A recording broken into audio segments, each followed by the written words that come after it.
మిత్రులారా, సినిమాలపై అంచనాల ప్రభావం. ఒక సినిమా ఏమీ బాగుండదని వెళ్తే ఎలా ఉంటుంది, ఒక సినిమా చాలా బ్రహ్మాండంగా ఉంటుందని వెళ్తే ఎలా ఉంటుంది. అందుకు 2 సినిమాల ఉదాహరణలు చెప్పుకొస్తున్నాను. అదే అన్నమయ్య, శ్రీ రామదాసు. ఒకే హీరో.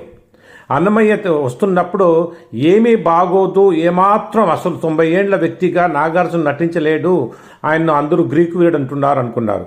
తీరా సినిమా చూస్తే బ్రహ్మాండంగా ఉందని ఎక్కడికో వెళ్ళిపోయింది.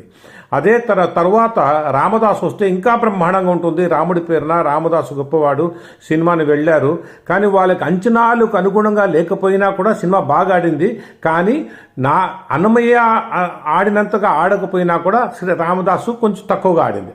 ఇప్పుడు చూడండి అంచనాల ప్రభావం. రామదాసు కూడా బాగుంటుంది, కానీ రామదాసుకు ఏదో ఊహించుకుని వెళ్ళినందువల్ల అంతగా పేరు రాలేదు.